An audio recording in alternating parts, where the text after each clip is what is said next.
welcome back to Googie's Kitchen, and if you are new here then hello and welcome. My name is Alexis and I post 2 videos a week on a Tuesday and a Thursday at 7 AM.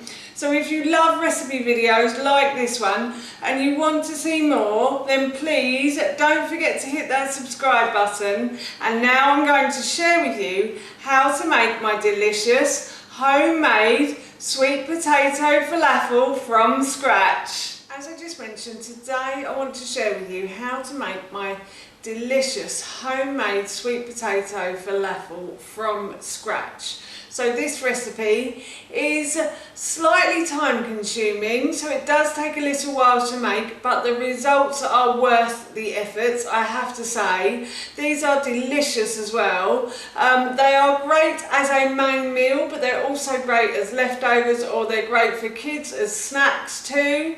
They are simple to make once you have all the components together as well.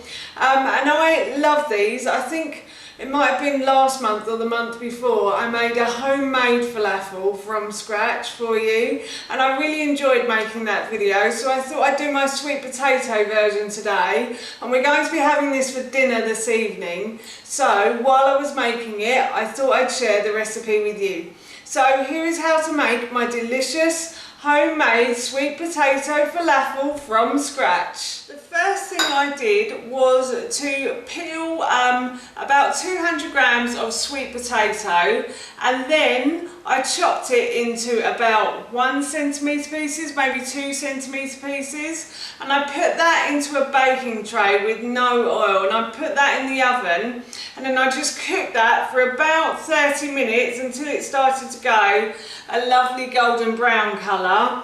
And then I removed it and left it to cool. So I've got my sweet potato all ready, and I've also got my chickpeas all ready as well. So I've boiled my chickpeas. I use dried chickpeas for this, but you can use tinned if you want to. I've got about 250 grams of dried chickpeas, and I'm going to put those into my food processor like so. So I've got the sweet potato and the chickpeas, and I've put those into the food processor. And now I've got about 100 grams of cashew nuts that I'm going to put in as well. And I'm going to use some spices to make this a bit more flavoursome. So I've got about half a teaspoon of ground cinnamon that's going to go in. And then I'm going to put about a teaspoon of ground cumin as well. And I absolutely love the smell of ground cumin as well. And then I'm going to put in a teaspoon of smoked paprika. And I'm also going to add a teaspoon of ground coriander to this as well. Ground coriander and ground cumin together are so nice as well, I have to say. And then I'm going to add a teaspoon of mild chilli powder as well. So you can use medium or hot as well if you want to. I have to feed these to a little man who doesn't mind spice, but he doesn't like it too spicy. So mild is perfect for us. So I'm now going to blend all of these ingredients together. Really nicely together, but I've forgotten to add the tahini, and this is going to bind everything together. So I'm going to add about 2 tablespoons of tahini to this recipe as well. So I'm just going to put these in now, and then I'm going to blend these ingredients again.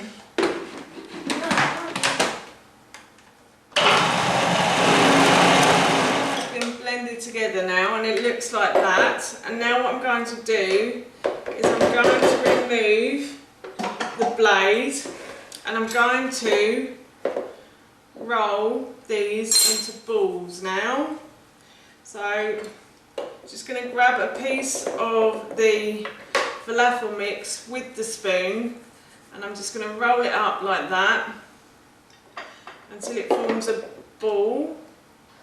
And then I'm going to continue to do this until I've used up all of this mixture. The falafel have been in the fridge for about 30 minutes, and what I'm going to do is I'm going to transfer them to my baking tray, and then I'm going to put them into the oven for about 15 to 20 minutes, or until they turn golden brown. They don't need that long. I've already got my chips in and they're cooking away nicely, so I'm going to leave those in while I cook these as well. And I'm just going to add a little bit of olive oil to the base of this, and I'm going to spread it over the falafel, and this will help to make them go a really lovely crispy golden brown colour. And as I said, I left them in the fridge for about half an hour, but ideally you can make these the day before and leave them in the fridge overnight. That would be ideal really, or for at least 6 hours, except I ran out of time today so I couldn't do that. But that's my falafel in the baking tray, and as I said, I'm going to put this into the oven for about 20 minutes now. That's the falafel done. It's a beautiful golden brown colour, so I'm going to serve it with the chips I was cooking earlier, and we're going to eat dinner now. That's my falafel done and all plated up and ready to be eaten, and I'm so looking forward to this dinner. It smells so good. As I always say, I can't wait to eat it. So for now, that's it from me. Thank you so much for watching. Please feel free to give me a big thumbs up if you enjoyed this video. And please feel free to leave any comments below. And please don't forget to hit that subscribe button. See you all soon. Bye.